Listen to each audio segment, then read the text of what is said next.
Halo, gue Ivan Budaya, gue film komposer di film Akhirat Love Story. Gue Agus Rindari, gue penulis lagu dan penyanyi di soundtrack di Akhirat Love Story. Gimana ceritanya bisa terlibat? Sebenarnya ini berawal dari keterlibatan Ipong duluan sih sebagai film komposer di Akhirat Love Story gitu. Ketika menonton filmnya, terus mendengarkan musik yang paling awal dibikin oleh Ipong di film ini, itu barulah muncul satu persatu ide untuk menulis lagu-lagunya gitu, terutama ketika melihat adegan per adegan gitu. Ya, jadi keterlibatan gue di soundtracknya ya karena kebetulan gue musik komposernya juga. Jadi waktu pertama kali kita nonton draftnya, kita merasa kayaknya ini lucu sih kalau ada soundtrack gitu. Awalnya gara-gara ya karena gue film komposernya basically itu, terus selalu ada ide untuk kayaknya bagus nih kalau misalnya ada soundtracknya, kira-kira gitu sih. Selain itu kita juga banyak diskusi dengan Jason Iskandar sebagai sutradaranya.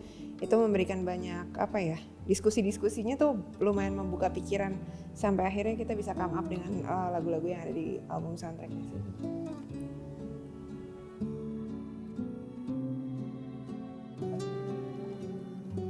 Timur dan Mentari. Oh iya.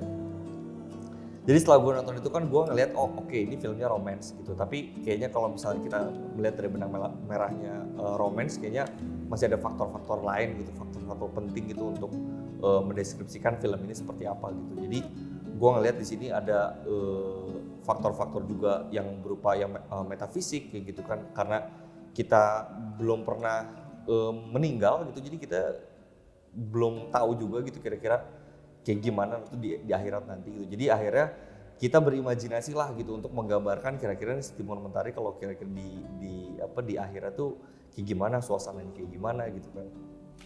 Pada akhirnya kalau dari gua menggambarkan dari keseluruhan filmnya gitu. Kalau misalnya dari Botin nggak tahu gimana. Ketika pertama kali nonton sih yang gue tangkap tuh Timur dan Mentari ini tuh dua karakter yang saling berseberangan tapi berikatan banget gitu di filmnya. Mulai dari mereka kan punya banyak perbedaan lah diceritain sejak awal film gitu, mereka punya banyak perbedaan tapi pengennya bareng gitu. Terus mereka berandai-andai seandainya aja ada jarak yang bisa ini kan kita punya jarak, berarti kan si Timur dan Mentari ini punya jarak gitu di tengah-tengahnya.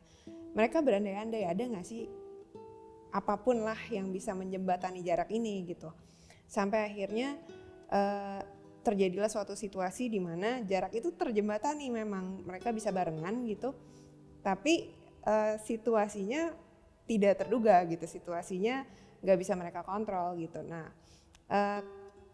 ketika gue menulis lagu-lagu yang ada di film ini, yang gue gambarkan tuh adalah karakter mereka, personality mereka yang muncul pas mereka mengalami situasi yang tidak terduga itu, yang notabene sebenarnya mereka udah idam-idamkan sejak lama gitu. Di situasi tidak terduga itu kan mereka bisa barengan gitu, tapi ternyata banyak hal yang nggak terduga juga ya, walaupun mereka udah barengan. Nah di situ sih sebenarnya yang pengen diceritain dari lagu-lagu yang ditulis untuk Akhirat Love Story.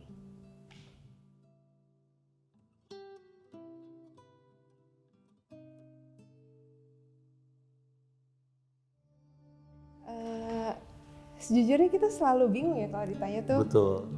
Kita tuh genrenya apa gitu, bermusik dengan genre apa. Makanya selalu bingung kalau dapet pertanyaan kenapa milih genre ini gitu untuk apapun yang kita bikin gitu.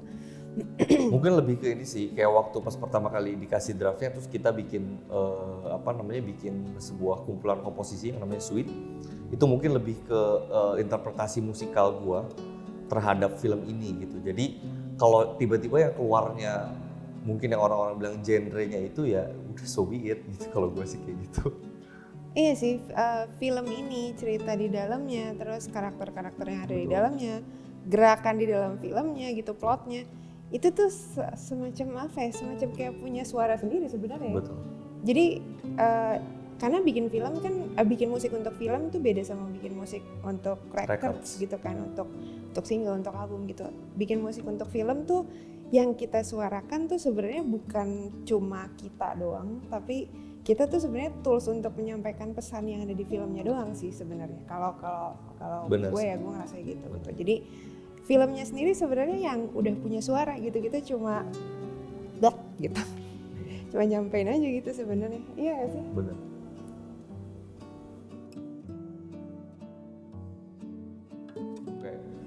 Lagu Jarak tuh sebetulnya salah satu bentuk pengembangan dari suite yang pertama kali aku buat sebelum adanya soundtrack ini gitu. Jadi temanya sama, kalau misalnya dengerin lagi nanti suite-nya sama si Lagu Jarak tuh ada kesamaan, tapi mungkin kayak iramanya diganti kayak gitu-gitu.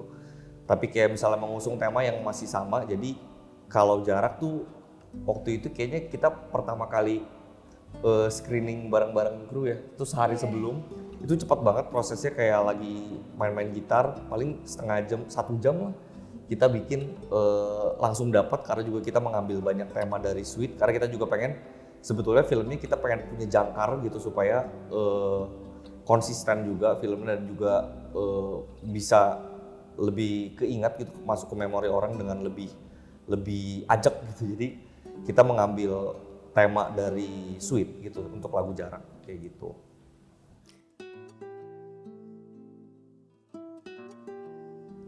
Gue karena orangnya sulit memilih, jadi gue favoritnya semua.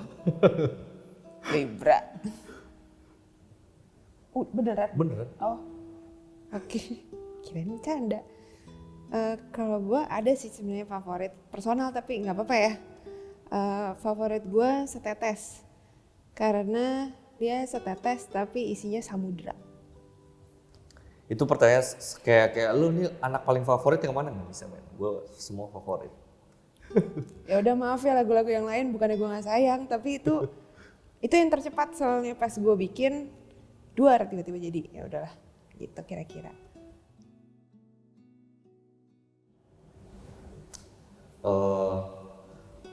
Pekerjaan gue banyak di records sebetulnya. Jadi waktu tantangannya ada 2 secara general, gue harus recalibrate yang tadinya gak ada visual, jadi sekarang ada visual, dan kita kan fungsi kita mensupport visual, jadi itu tantangan nomor 1. Tantangan nomor 2 ya tadi, gue belum meninggal, jadi gue belum tahu tuh kira-kira nih gimana, apakah disana mencekam, seneng, sedih gitu, gue gak tahu gitu. Itu tantangannya sih buat gue. Kalau gue sendiri tantangan ketika menulis lagu-lagu di Akhirat Love Story adalah perjalanan spiritualnya.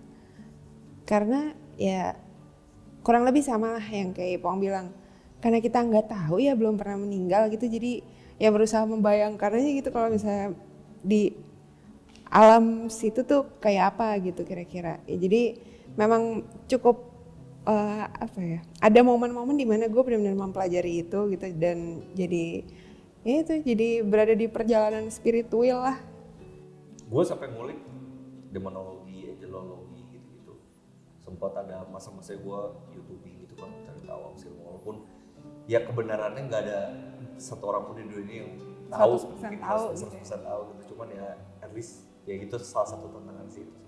Tapi itu tantangan yang menyenangkan sih. Betul. Karena ternyata ngulikin dunia spiritual tuh memang seru, dan gue mulai berpikir apa itu kayaknya kebutuhan gue ya, semakin lama kayak semakin spiritual pada akhirnya, apa gimana nggak tahu, tapi itu seru sih.